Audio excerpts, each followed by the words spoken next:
رب ارحمہما کما ربیانی صغیرا صدق اللہ مولانا العظیم۔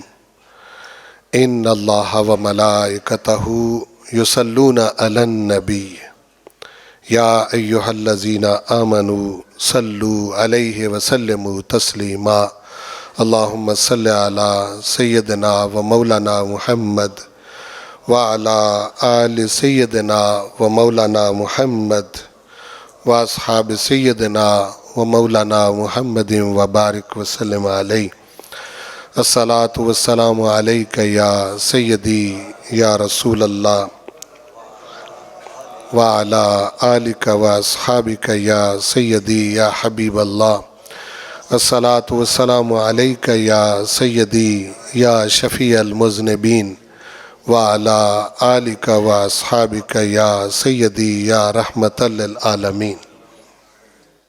اللہ جل مجدہ الکریم اپنے محبوب کریم صلی اللہ علیہ وآلہ وسلم کے توسل اور تصدق سے مجھے اور آپ سب کو اپنی حفظ و امان میں رکھے اور ہمیں اپنی ذات پر کامل توکل اور بھروسہ نصیب فرمائے، اور جس طرح کے بھی حالات ہوں پروردگار ہمیں صبر اور شکر کی توفیق بخشے اور زندگی بھر بے ادبی اور گستاخی سے محفوظ رکھے۔ آپ احباب میں سے بیشتر کو معلوم ہے کہ چند دن پہلے میرے والد گرامی اللہ کو پیارے ہو گئے۔ میں ابھی تک اس کیفیت سے نکل نہیں سکا۔ صورتحال یہ ہے کہ گزشتہ 2 سال کے اندر مجھے پے در پہ 3-4 صدموں کا سامنا کرنا پڑا، جس میں سے اولین صدمہ جو ہے وہ میری والدہ مرحومہ کا انتقال تھا، اور دوسرے موقع پر پھر میرے مرشد کریم سفر آخرت کو کوچ فرما گئے۔ وہ بھی بہت عظیم ہستی تھے۔ اور تیسری میری اہلیہ، وہ بھی ہمیں داغ مفارقت دے گئیں۔ ان کا ایک اپنا رول اور کردار تھا۔ اب ہمارے اوپر ایک بہت بڑا سائبان اور ایک بہت بڑا پہرا جو ہمارے والد گرامی کی صورت میں تھا، وہ بھی ہم سے جدا ہو گئے۔ والد صاحب کا جانا جو ہے اس نے مجھے بہت زیادہ متاثر کیا۔ ابھی تک میرے ذہن سے ان کا خیال جو ہے وہ محو نہیں ہو رہا۔ انہی کے حوالے سے کچھ باتیں جو بڑی مشعل راہ ہیں، جو باپ موجود ہیں یہاں ان کے لیے بھی، اور جو اولادیں موجود ہیں ان کے لیے بھی، وہ بڑے کام کی چیزیں ہیں۔ تو میں نے سوچا کہ وہ ریکارڈ میں بھی آ جائیں گی اور لوگوں کے لیے ہدایت کا باعث بنیں گی۔ اس وجہ سے نہیں میں ذکر کر رہا کہ وہ میرے والد ہیں اور مجھے ان کی کوئی بڑھائیاں بیان کرنے کے لیے میں ایسا کر رہا ہوں، ایسا ہرگز نہیں ہے۔ نہ وہ اس چیز کو پسند کرتے تھے، نہ ہم ہی ان کی تربیت کے مطابق اس طرح کرتے ہیں۔ قبلہ والد گرامی بہت سادہ انسان تھے، اور ایک دن بھی سکول نہیں گئے، ایک دن بھی کسی مدرسے نہیں گئے، اپنا نام تک صحیح نہیں لکھ سکتے تھے۔ لیکن سکول مدرسہ میں نہ پڑھنے کے باوجود میں نے جو اپنے والد کو دیکھا ہے اس میں نے یہ پایا ہے کہ وہ بہت پڑھے لکھے انسان تھے۔ ادب اور احترام اپنے بزرگوں کا، فقراء کا، درویشوں کا اور اللہ والوں کا ادب ہم نے ان میں بہت دیکھا تھا۔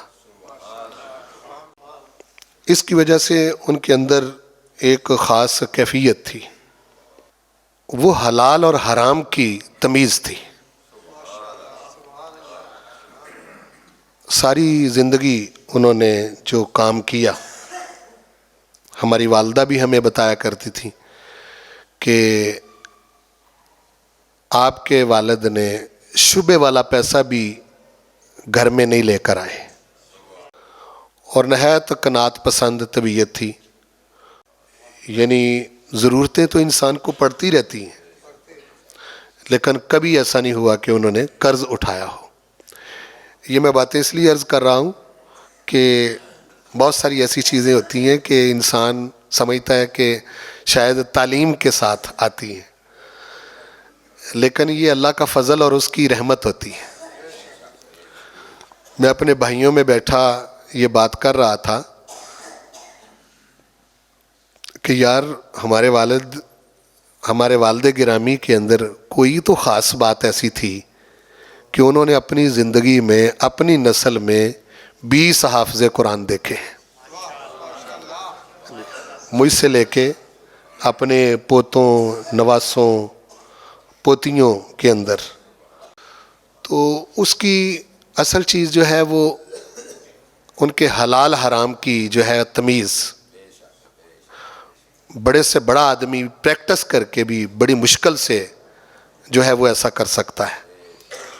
بہت مشکل ہے، باتیں کرنی بڑی آسان ہوتی، لیکن اس پل صراط سے گزرنا بڑا مشکل ہے کہ انسان قناعت کر جائے اور سوچے اس بات پر کہ جو پیسہ حلال نہیں، جائز نہیں، اس کو میں نے گھر نہیں لے کے جانا۔ وہ کہا کرتے تھے، ہمیں بھی کہا کرتے تھے کہ یہ جو تمہیں رنگ لگے ہوئے ہیں، ایک تو یہ دعائیں ہیں کسی فقیر کی، یہ بھی فرمایا کرتے تھے، دوسرا یہ کہ میں عاجزی کے ساتھ، وہ فرمایا کرتے تھے عاجزی کے ساتھ یہ بات کرتا ہوں کہ میں نے اپنے بچوں کو حرام کا لقمہ نہیں کھلایا۔ یہ بڑی خاص چیز تھی، اور میں سمجھتا ہوں کہ اسی کا زیادہ اثر مجھے لگتا ہے۔ اس کا بڑا خیال رکھتے تھے، بچوں کو بٹھا کے اس کی موقع بموقع تربیت کرنا۔ آج ہمارے ہاں ماں کی شان بہت بیان کی جاتی ہے، اور یہ ہمارے نعت خانوں میں بھی ہے، علماء میں بھی ہے، لیکن باپ کی شان کے حوالے سے بہت کم مواد ہمارے ہاں موجود ہے۔ بلکہ آپ اگر کسی نعت خواں سے جو ماں کی شان پڑھتا ہے، اس سے اگر آپ کہیں نا کہ جی ذرا باپ کی شان میں بھی کچھ پڑھ دیں، تو شاید میں یہ کہہ سکوں کہ وہ میاں صاحب کا ایک مصرع ہے کہ باپ سراں دے تاج محمد تے ماواں ٹھنڈیاں چھاواں، وہ اس ایک فکرے کے سوا شاید کوئی بھی نہ آتا ہو۔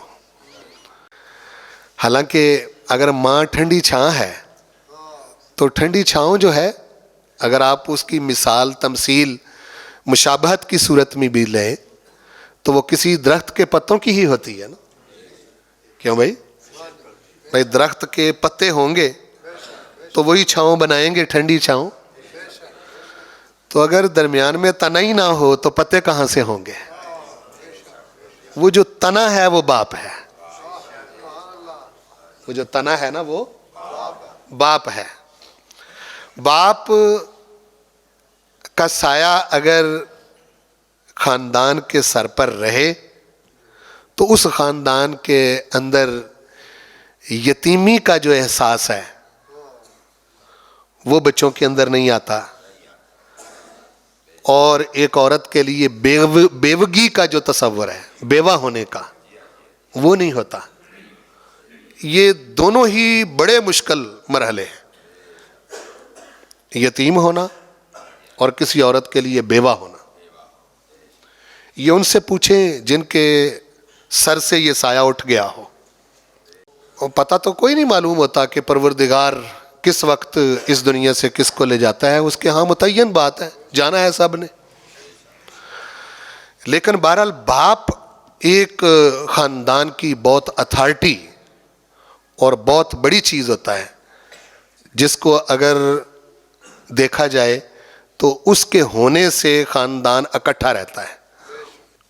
مجھے یاد ہے کہ میرے والد گرامی ہر وقت اپنے بچوں کو اکٹھا رہنے کی، یکجہتی کی تلقین کرتے بھی تھے، اور اس کے لیے مختلف انہوں نے طریقے بھی اختیار کیے ہوئے تھے. کبھی کسی ایک بچے کے گھر کھانے کا اہتمام کر لینا، باقی سب کو اکٹھا کر لینا.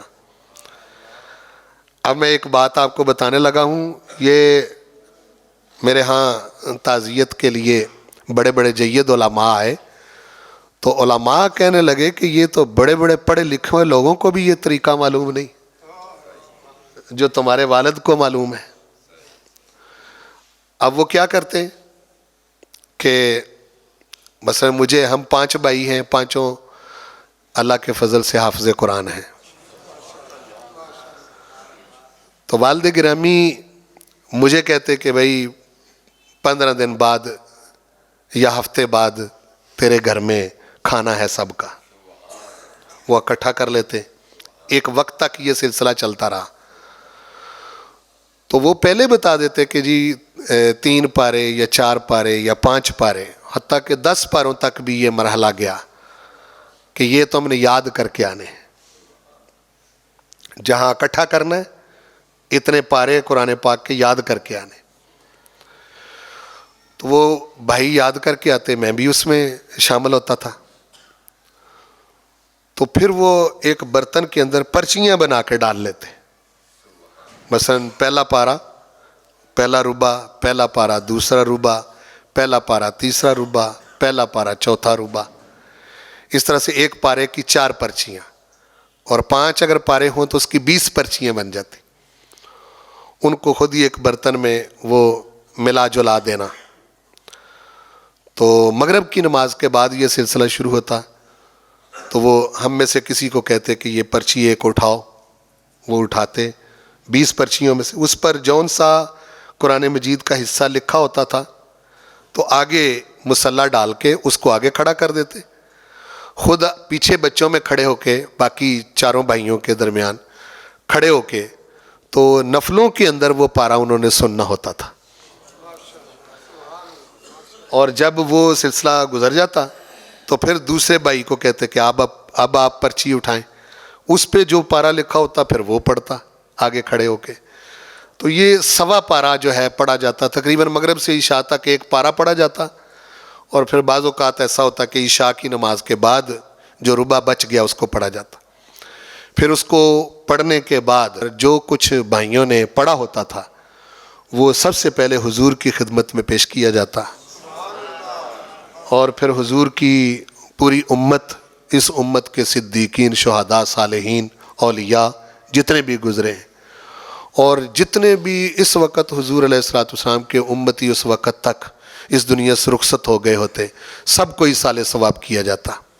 مدرسے میں تو بچے صرف حفظ کرتے ہیں اور سکول میں تو صرف پڑھتے ہیں، لیکن ان کی تربیت کا یہ اثر تھا کہ ہم میں سے کوئی بھائی بھی ایسا حافظ نہیں تھا کہ جو یہ کہتا کہ جی رمضان شریف آ گیا اور مجھے قرآن پاک نہیں آتا، میں سنا نہیں سکتا. اس طرح سے وہ اپنے بچوں کو جوڑ کے بھی رکھتے ہیں اور قرآن مجید کے اوپر اپنے بچوں کا پیرا بھی رکھتے ہیں کہ تم نے اس کو یاد رکھنا ہے. اور بعض اوقات ہم سے ایسی غلطیاں ہو جاتی ہیں کہ جو عام پروگراموں میں ہو جاتی ہیں. مجھے یاد ہے کہ ایک پروگرام میں نے کیا تو میں نے بہت بڑے عالم دین کو اس پروگرام میں بلایا. تو اسٹیج سیکرٹری نے اس عالم دین کی تعریف کرنے میں جس طرح نقیب کرتے ہیں، اس شعر اشعار پڑھتے ہوئے تعریفیں کرنے میں آدھا گھنٹہ لگا دیا. اب جب وہ عالم بیٹھے تقریر کرنے کے لیے، انہوں نے میری تعریفوں میں کوئی آدھا گھنٹہ لگا دیا، جی حضرت صاحب فلاں، اس طرح سے. مطلب باقی ٹائم آدھا گھنٹہ بچ گیا، اس میں کوئی حضور علیہ الصلوۃ والسلام کی کچھ باتیں لوگوں کو بتائیں. تو پروگرام ختم ہو گیا تو اوپر جا کے جب بیٹھے تو مجھے میرے والد گرامی کہتے ہیں ادھر آؤ ذرا، میرے قریب آؤ. قریب کر کے کہنے لگے کہ تمہیں جو پڑھایا ہے یہ حضور کی تعریف کرنے کے لیے پڑھایا ہے. پہلے نقیب نے آدھا گھنٹہ اس مولانا صاحب کی تعریفوں میں لگا دیا، پھر اس خطیب نے آدھا گھنٹہ تیری تعریفوں میں لگا دیا. کیا کرتے ہو تم؟ یہ کس طرح کے پروگرام ہیں؟ یعنی اس طرح سے وہ نظر رکھتے تھے اپنے بچوں پر. پھر اس کا بہت دھیان رکھتے جو عام طور پر ہمارے اماموں اور خطیبوں کے شعبے کے اندر کچھ غلطیاں پائی جاتی ہیں. مثال کے طور پر یہ خیال رکھنا کہ ان میں امیر آدمی کون ہے اس سے تعلق زیادہ رکھنا، اور غریب کو نظر انداز کرنا، یا کوئی چودھری صاحب ہیں یا کوئی بڑے عہدے والے ہیں ان کو زیادہ پریفر کرنا، ترجیح دینا. تو یہ تربیت کہ سب کو برابر سمجھنا، یکساں سمجھنا، کہا کوئی امیر ہے، غریب ہے، بڑا ہے، چھوٹا ہے، یہ تربیت ہمارے والد گرامی نے کی تھی. اور فرمایا کرتے تھے کہ نہیں، آپ سب کے لیے ایک جیسے ہو، آپ کو رزق اللہ تعالیٰ دے گا اور آپ کو کبھی کمی نہیں آئے گی. تو والد کسی بھی خاندان کا ایک بہت بڑا پہرے دار ہوتا ہے. ایک خاص خوبی میرے والد گرامی کی یہ تھی، یہ میں باپ جو یہاں موجود ہیں ان کے لیے بھی ذکر کر رہا ہوں، جو بچے موجود ہیں ان کے لیے بھی، کہ وہ اپنے بچوں میں سے کسی اپنے بچے سے خوف زدہ نہیں تھے. یعنی ایسا نہیں تھا کہ ان کو یہ ہو کہ اگر میں نے اپنے بچے کو یہ بات کہی تو یہ آگے سے کیا کہے گا. یعنی بالکل خوف زدہ نہیں تھا. میں نے دیکھا ہے کہ یہ بہت بڑی بیماری ہوتی ہے. اگر کسی گھر کا سربراہ اپنی رعایا سے، اپنے بچوں سے، اپنے خاندان سے خوف زدہ ہے تو وہ اپنے گھر کے اندر کبھی بھی بڑے فیصلے نہیں کر سکتا. ہمیشہ نقصان. کبھی کوئی شادی آ گئی تب، کبھی کوئی اور موقع آ گیا تب، وہ گھر والے حاوی ہو جائیں، غالب آ جائیں تو پھر سارے کا سارا نظام ہی ختم ہو کے رہ جاتا ہے. وہ سسٹم ہی خراب ہو جاتا ہے، نظام رہتا ہی نہیں. چونکہ ایک کو تو گھر میں ایسا ہونا چاہیے جس کا روب ہو بچوں پر بھی اور بچیوں پر بھی. اور میری اس وقت 53 سال عمر ہے. مجھے یاد ہے کہ وہ آخری وقت تک میری ایسے کھچائی کر لیتے تھے جیسے 5-6 سال کے بچے کی کھچائی کی جاتی ہے. یعنی کبھی کوئی اس طرح کی غلطی انہوں نے دیکھی نہیں، اور ہمیں ہر وقت ان کا ڈر رہتا تھا. جلالی طبیعت کے تھے، بہت بڑا ان کا پیرا تھا. والد کسی بھی خاندان کے اندر ایک بڑی مرکزی حیثیت رکھتا ہے. ماں کی تو آپ بڑی شان بیان کرتے ہیں. ماں جو کچھ کھاتی ہے وہ باپ کما کے لاتا ہے. ماں جو کپڑے پہنتی ہے وہ بھی باپ کما کے لاتا ہے. گھر کا نظام باپ سے چلتا ہے. جس گھر میں باپ کو اہمیت نہیں دی جاتی وہ گھر صحیح طریقے سے چل نہیں سکتا. وہاں من مانیاں ہوتی ہیں اور صحیح طرح سے نظام نہیں چلتا. بہت بڑی خرابی ہے یہ. بعض اوقات ایسا ہوتا ہے کہ ماں کو بہت زیادہ ترجیح دی جاتی ہے، بلکہ بعض مائیں جو ہے وہ اپنے بچوں کو اس طرح سے ڈیل کرتی ہیں کہ باپ کا خوف اور ڈر جو ہے وہ ختم ہو جاتا ہے. اس سے پورا گھر جو ہے وہ خراب ہو کے رہ جاتا ہے. یہ بہت تربیتی چیز ہے جو میں عرض کر رہا ہوں. مجھے یاد ہے کہ بہت سارے لوگ جو ہیں وہ مجھ سے متاثر بھی ہیں، اور بعض اوقات اپنے اپنے الفاظ میں جو ہے وہ تعریف بھی کرتے ہیں.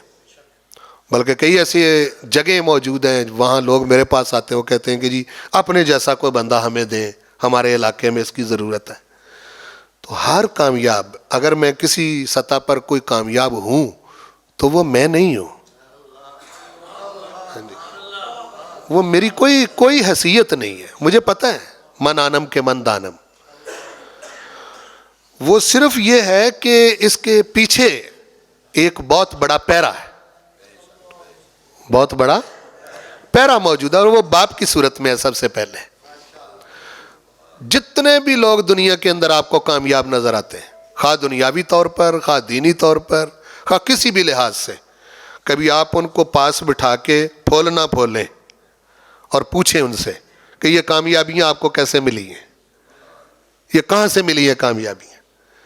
ہر وہ بندہ آپ کو کامیاب نظر آئے گا جس نے اپنے باپ کے پیرے کو اپنے اوپر محسوس کیا ہے، اور جس بندے نے اپنے باپ کے پیرے کو اپنے اوپر محسوس نہیں کیا وہ دنیا کے اندر ناکام انسان ہے، وہ یہاں بھی ناکام ہے، آگے بھی ناکام ہے۔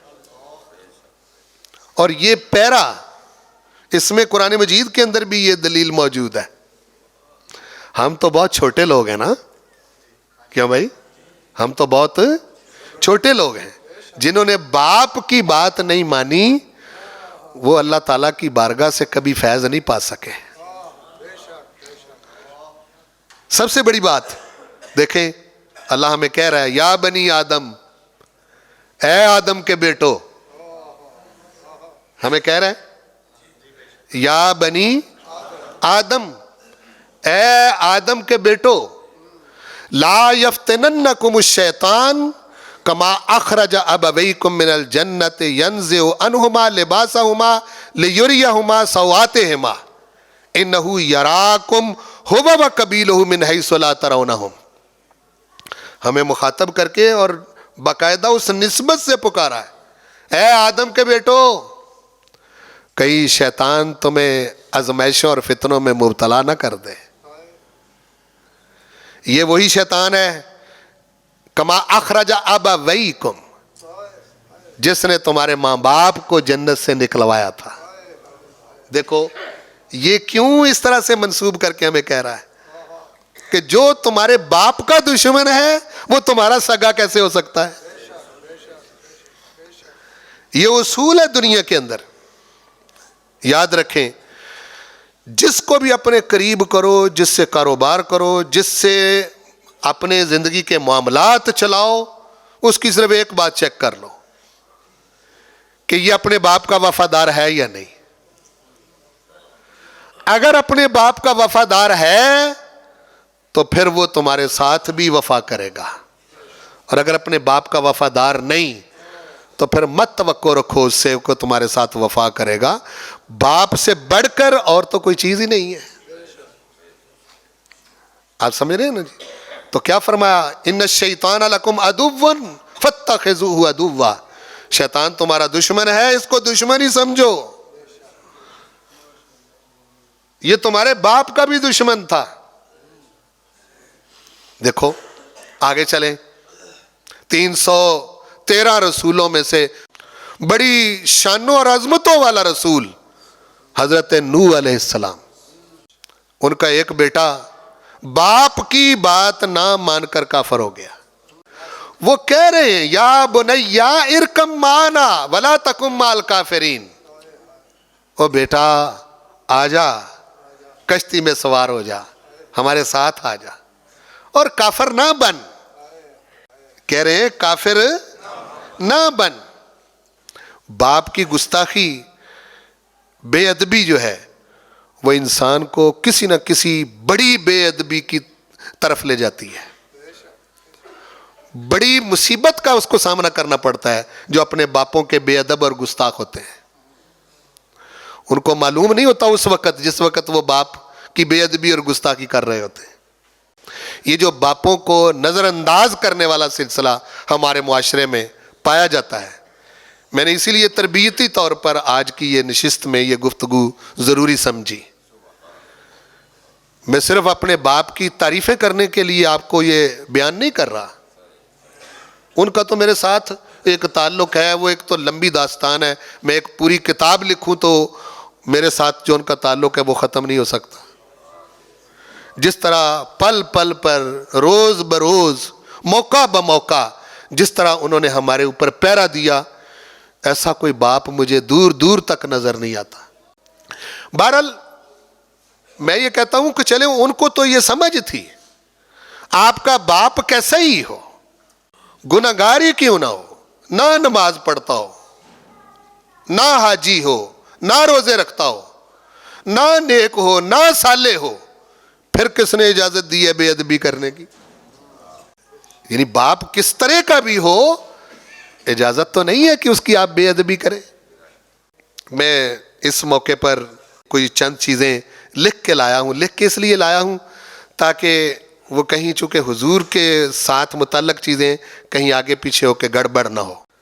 یہ حدیث المعجم امام طبرانی کی کتاب میں بھی موجود ہے، المعجم الاوسط میں بھی موجود ہے، اور امام بہقی کی دلائل النبوت میں بھی موجود ہے، اور حضرت جابر بن عبداللہ رضی اللہ عنہ اس کے راوی ہیں۔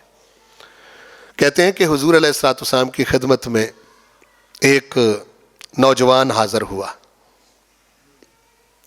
جاء رجل الی النبی صلی اللہ علیہ وسلم فقال یا رسول اللہ ان ابی اخذ مالی۔ عرض کی یا رسول اللہ میرا باپ میرے گھر آتا ہے اور مجھ سے پوچھتا نہیں، میرا مال اٹھا کے لے جاتا ہے، اجازت نہیں لیتا مجھ سے کہ بیٹا یہ میں لے جاؤں۔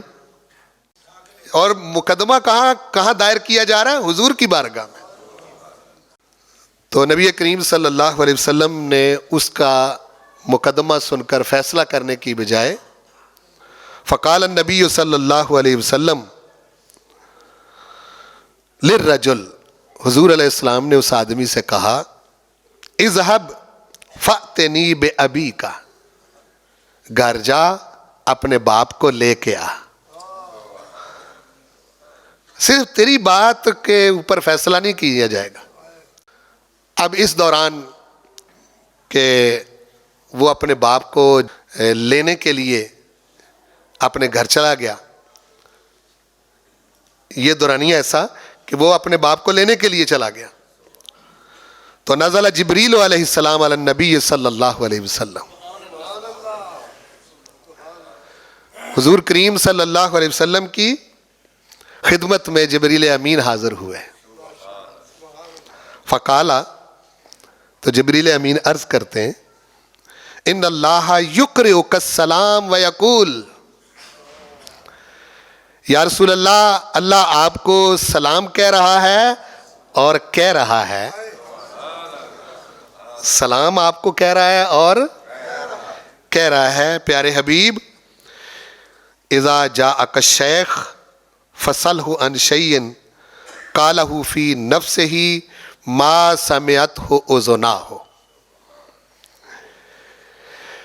کہ پیارے مصطفیٰ جب وہ بوڑھا باپ آئے تو اس سے ایک بات پوچھیں۔ یہ اللہ تعالیٰ جبریل امین کے ذریعے حضور کو کہہ رہا ہے، جب وہ بوڑھا باپ آئے تو اس سے ایک چیز کے بارے میں سوال کریں، ایک شے ہے، وہ شے قالہ فی نفسہ ہی، وہ بوڑھا اپنے دل کے اندر وہ باتیں رکھتا ہے، وہ باتیں اس نے اپنے بیٹے سے کی نہیں، اس کے دل میں ہیں باتیں۔ شاید وہ اپنے بیٹے سے ڈرتا ہوگا کہ میں بیٹے کو کہوں گا تو وہ آگے سے کیا کہے گا، تو سلہ عن شیء قالہ فی نفسہ ہی، اپنے دل میں وہ کوئی باتیں کرتا ہے، وہ باتوں کے متعلق میرے حبیب اس سے پوچھنا۔ ما سمعتہ اذناہ، وہ ایسی باتیں ہیں جو وہ زبان پر نہیں لایا اور اس بوڑھے کے اپنے کانوں تک بھی وہ بات ابھی نہیں پہنچی، یعنی دل کے اندر ہے، سب کچھ دل کے اندر ہے۔ تو فلما جاء الشیخ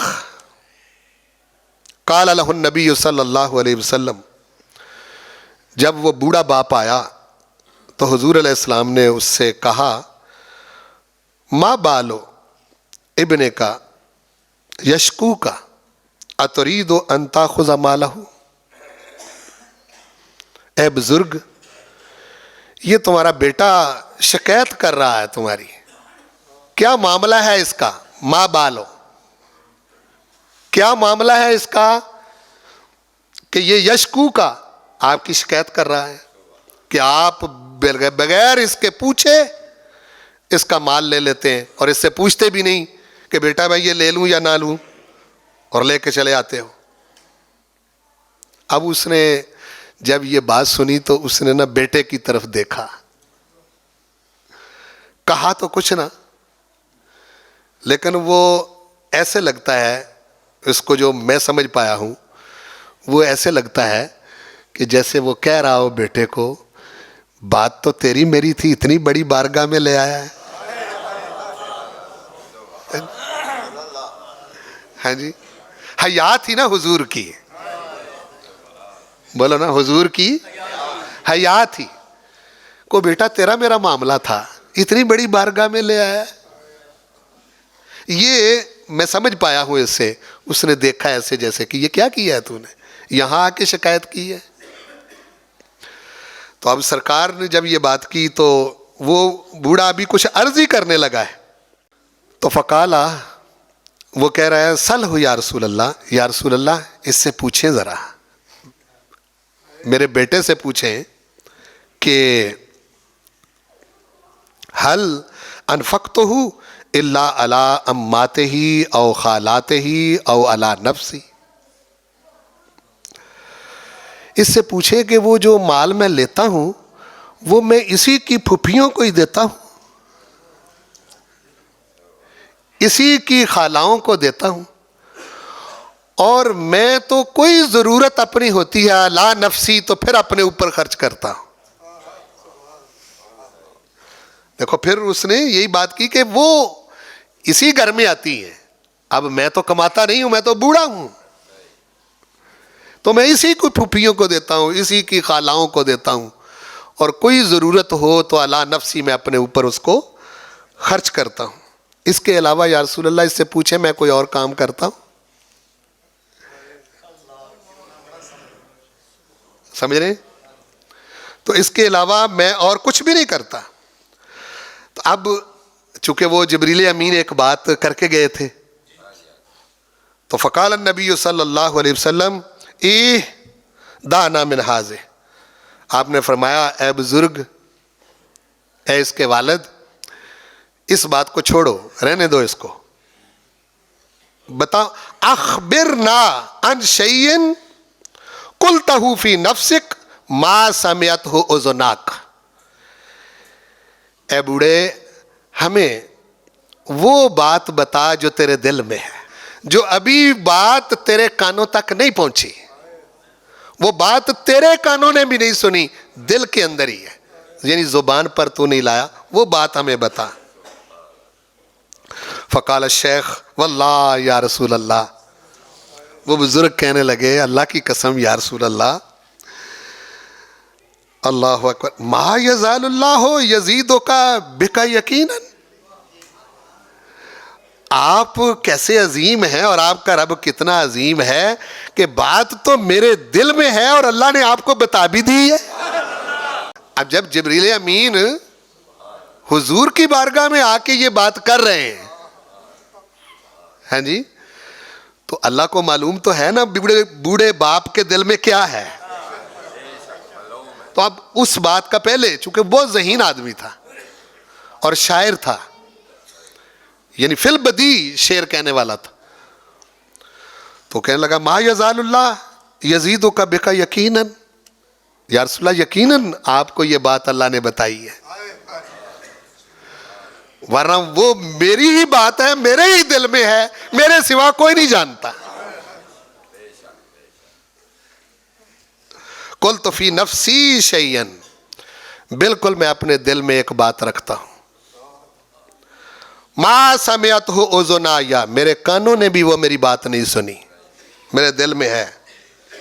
قالا قل وانا اسمع, حضور نے فرمایا کہ میں سن رہا ہوں, تو بات کر, میں. قالا قل, تو اب وہ بزرگ بوڑھا باپ حضور کی بارگاہ میں کھڑا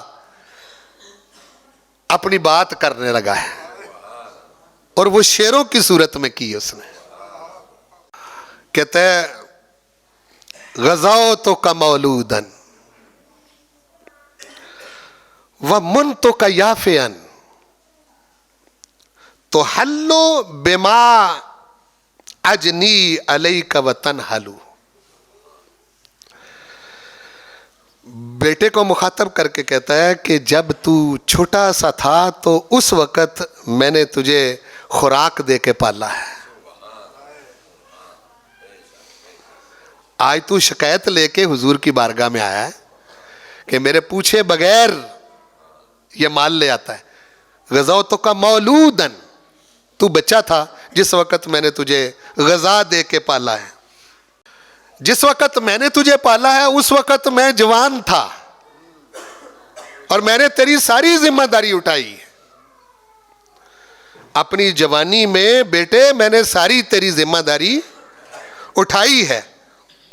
جو کچھ بھی میں نے کمایا تھا میں نے تجھ پر خرچ کر دیا. میری ہی کمائی سے تو پروان چڑھا ہے, میری ہی کمائی سے تو آج تو اس مقام پر کھڑا ہے. کہتا ہے اذا لیلتن ضافت کا بالسقم لم ابت لسقم کا الا ساہرن اتململو. جب کبھی بھی رات کو تجھے بیماری لگ جاتی تھی, اے بیٹے جب کبھی بھی رات کو تجھے کوئی بیماری تجھے لگ گئی تو میں نے رات جاگ کر گزاری اور ساری رات میں بے قرار رہا تیرے بیمار ہونے کی وجہ سے. اپنے بیٹے کو وہ مخاطب کر رہا ہے. اب یہ مصرے ہیں شعروں کی صورت میں جو اس نے حضور کی بارگاہ میں کہنے لگا کأنی انا المتروک دونک بالذی ترکت بہ دونی فأینا یتحملو. مجھے تو ایسے لگتا تھا کہ بیٹا بیمار تو نہیں ہوا, میں ہوا ہوں.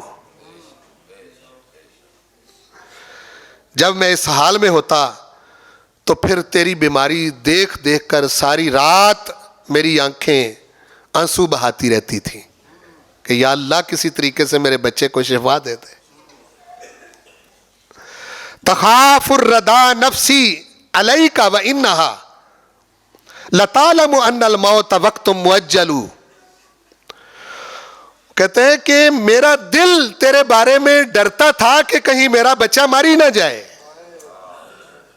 میرا دل خوف زدہ تھا کہ کہیں میرا بیٹا, یہ ہوتا ہے نا, کیوں بھی ہوتا ہے یا نہیں ہوتا, میرا دل ڈرتا تھا کہ کہیں میرا بچہ مری نہ جائے. وہ کہتے ہیں وَإِنَّهَا لَتَعْلَمْ أَنَّ الْمَوْتَ وَقْتٌ مُؤَجَّلٌ. حالانکہ میرے دل کو یہ بھی پتا ہے کہ موت کا وقت طے ہے. یہ بڑی خاص بات ہے. وہ بزرگ کہہ رہا ہے کہ پتا ہے کہ موت جب آنی ہے تو پھر ٹل سکتی, لیکن میرا دل ڈرتا رہتا تھا بیٹا کہیں یہ بیماری جو ہے وہ تیرے موت پر ہی نتیجہ خیز نہ ہو جائے. فلما بلغت السن والغایۃ التی الیہا مدا ما فیک کنت اؤمل. کہتا ہے کہ پھر جب تو اس عمر اور مرتبے کو پہنچ گیا, کتنا پیرا ہے پیدا ہونے سے لے کے, کیوں بھائی یہ ایک دن کا سفر تو نہیں نا. مجھے یاد ہے کہ ہمارے والد گرامی کا طریقہ تھا کہ کہیں جانا ہوتا تو بھائیوں سے کو تھوڑے بہت پیسے لیتے, اکٹھے کرتے, وہ مجھ سے کچھ زیادہ لیتے. ایک دن میری اہلیہ کہنے لگی کہ انصاف ہونا چاہیے, سب سے برابر ہی لینے چاہیے. تو میری کچھ ذرا طبیعت خوش طبی کی تھی, میں نے کہا کہ چلو ایسا کرتے ہیں. اپنی بیوی کو میں نے کہا کہ ایسا کرتے ہیں کہ تو میرے ساتھ چل تو ابا جی کے ساتھ حساب کر لیتے ہیں. وہ سمجھ گئی. تو میں نے کہا پھر حساب تیری شادی سے نہیں شروع کرنا, حساب میرے پیدا ہونے سے شروع کرنا ہے. اب تیری شادی سے تو حساب نہیں نا شروع کرنا, جب پیدا ہوئے تب سے پھر حساب شروع کرتے ہیں. پھر پتہ لگ جائے گا بھائی کس نے کتنا خرچ کیا ہے اور کس نے کتنی مصیبتیں جی لی. تو کہنے لگا کہ جب تو اس عمر اور مرتبے کو پہنچ گیا جس مرتبے اور رتبے پر پہنچنے میں تیرے بارے میں او بیٹا میں سوچا کرتا تھا کہ میرا بیٹا